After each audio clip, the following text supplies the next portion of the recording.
Mesdames, Messieurs, une autre petite vidéo quotidienne.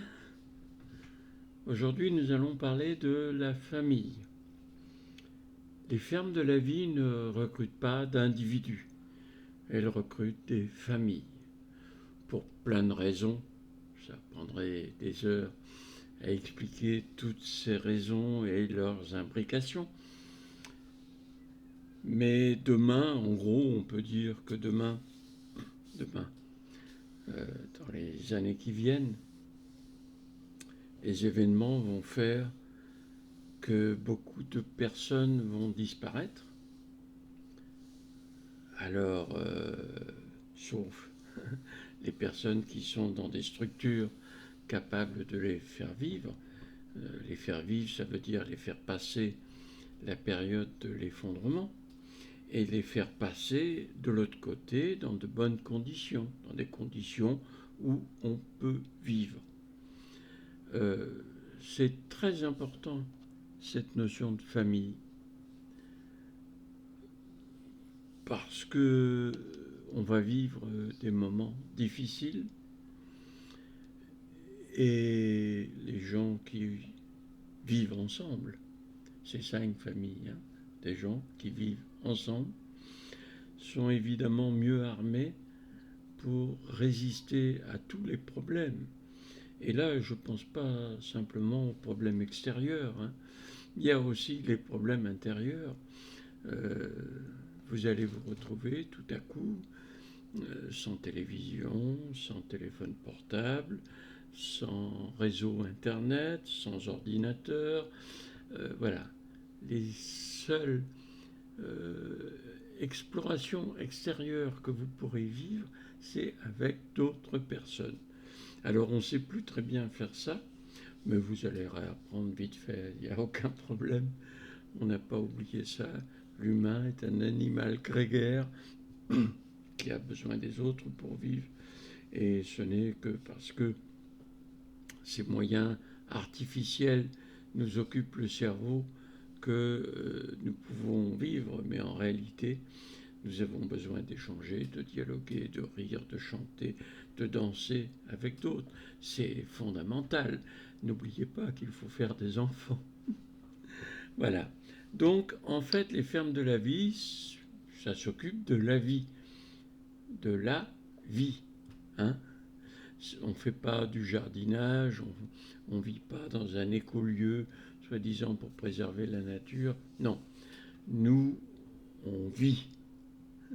C'est tout l'objectif. Alors, pour vivre, il faut aussi s'occuper de la voiture, de la nature, parce qu'elle a été très dégradée.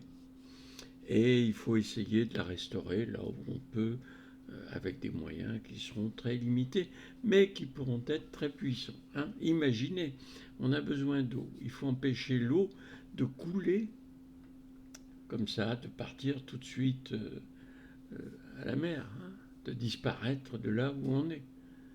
Et bien pour ça, il faut s'occuper de la culture des champs, des prés, voilà, il faut s'occuper de la terre et il faut s'occuper de faire des barrages. Et quoi mieux, par exemple, que des castors. Si on avait des castors, ça serait le rêve. Parce que alors eux, ils vous en font des barrages, hein, les castors. Hein. Voilà, donc la petite rivière, tout d'un coup, se transforme en une succession de lacs pour protéger les castors, pour les faire vivre, pour leur créer un domaine de vie. Et en même temps, ça alimente les nappes phréatiques. Enfin, ça a plein de conséquences. Alors, on est loin de la famille, là, vous voyez. Mais non, on n'est pas si loin que ça de la famille. Donc,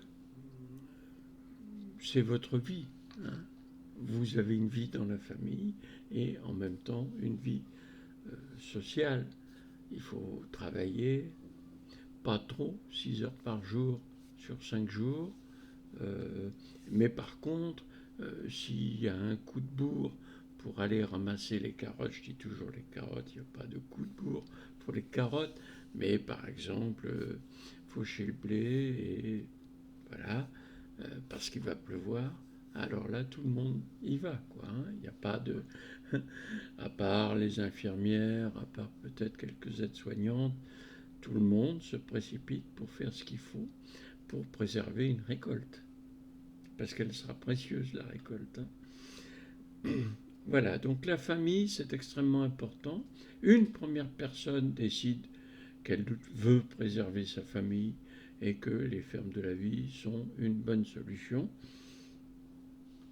Eh bien voilà, elle s'inscrit dans le site laviedemain.org. C'est la première inscription. Ensuite, il y en a d'autres où on entre un peu plus dans le détail, mais ça suit son cours. Après cette inscription qui est alors hyper minimum, c'est votre prénom, votre mail, une adresse mail, et votre code postal. Comme ça, on sait que quelqu'un dans ce code postal qui s'appelle, on n'ira pas vérifier comment on va vous appeler, hein. On ne va même pas vérifier le mail.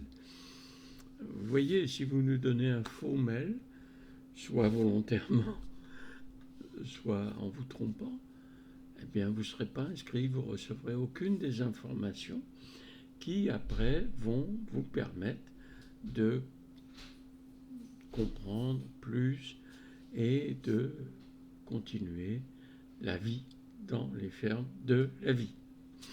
Voilà. Donc, ensuite, il y a des tas de communication. Évidemment, il faut constituer une ferme, etc. Ou il faut vous inscrire dans une ferme pendant 2 mois. Vous allez avoir le temps de réfléchir. On ne s'inscrit pas dans une ferme sur un coup de tête ou en se trompant de sujet, quoi. Il faut vraiment savoir de quoi on parle. Pourquoi on s'inscrit dans une ferme de la vie? Pourquoi on... Qu'est-ce qu'on va y faire? C'est quoi une ferme de la vie?